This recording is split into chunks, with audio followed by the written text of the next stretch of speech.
क्या होता है जब देश का सबसे बड़ा जासूस अपने सबसे बड़े दुश्मन को खत्म करने की कसम खा लेता है। आज हम बात करेंगे साल 2005 के उस खुफिया मिशन की जिसका सिर्फ और सिर्फ एक ही लक्ष्य था, दाऊद इब्राहिम का खात्मा। जरा सोचिए, साल है 2005, महीना जून का, और जगह है दिल्ली का एक गुमनाम सा होटल। इसके एक बंद कमरे में भारत के अंडरवर्ल्ड के खात्मे की कहानी लिखी जा रही थी। उस बंद दरवाजे के पीछे एक ऐसा प्लान बन रहा था जो सिर्फ अगर कामयाब हो जाता तो भारत का पूरा अंडरवर्ल्ड हमेशा के लिए बदल जाता। कमरे में कौन था? दो खतरनाक गैंगस्टर, और उनके साथ थे भारत के वो जासूस जिन्हें कई लोग इंडिया का जेम्स बॉन्ड भी कहते हैं। सब कुछ प्लान के मुताबिक चल रहा था। एक एक कदम बिल्कुल नपातुला था कि तभी धड़ाम, दरवाजा टूटता है और मुंबई पुलिस अंदर घुस आती है। बस यही वो पल था जहां दो दुनियाएं आपस में टकरा गईं। एक तरफ था देश की सुरक्षा से जुड़ा एक टॉप सीक्रेट मिशन और दूसरी तरफ एक मामूली सी पुलिस जांच जिसने अनजाने में सब कुछ दांव पर लगा दिया था। लेकिन सवाल तो ये है कि ये हुआ कैसे? आखिर देश की दो एजेंसियां आपस में टकराईं कैसे? इसको समझने के लिए हमें इस कहानी के किरदारों और उनके मकसद को थोड़ा गहराई से जानना होगा। तो इस शतरंज के खेल में दो खिलाड़ी आमने सामने थे। एक तरफ था दाऊद इब्राहिम, 1993 मुंबई धमाकों का गुनहगार, जो पाकिस्तान की खुफिया एजेंसी ISI की हिफाजत में आराम से बैठा था। और दूसरा खिलाड़ी, वो थे अजीत डोभाल, इंटेलिजेंस ब्यूरो यानी IB के रिटायर्ड डायरेक्टर, जिनका एक ही सिद्धांत था, लोहा ही लोहे को काटता है। अब डोभाल को अपने इस खतरनाक प्लान के लिए एक ऐसे मोहरे की जरूरत थी जो दाऊद की दुनिया को अंदर से जानता हो और जिसके दिल में नफरत की आग धधक रही हो। और वो मोहरा था छोटा राजन। कभी दाऊद का दायां हाथ रहा राजन 1993 धमाकों के बाद उसका सबसे बड़ा दुश्मन बन गया।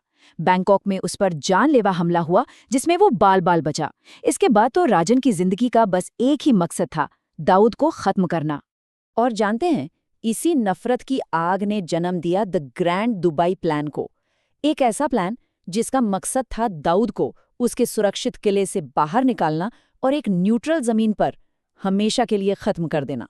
और फिर भारतीय खुफिया एजेंसियों के हाथ वो मौका लगा जिसका इंतजार शायद 12 सालों से था। खबर पक्की थी कि 23 जुलाई 2005 को दुबई के आलीशान ग्रैंड हयात होटल में दाऊद की बेटी का वेडिंग रिसेप्शन है और अपनी बेटी की खुशी में शामिल होने दाऊद वहां जरूर आएगा। डोभाल का प्लान बिल्कुल क्लियर और सटीक था। ये एक डिनाएबल ऑपरेशन था। मतलब प्लान ये था कि छोटा राजन के शूटर दाऊद को खत्म करेंगे और अगर वो पकड़े भी गए तो भारत सरकार साफ साफ कह सकती थी कि हमारा इससे कोई लेना देना नहीं है, ये तो दो गैंग्स की अपनी आपसी लड़ाई है।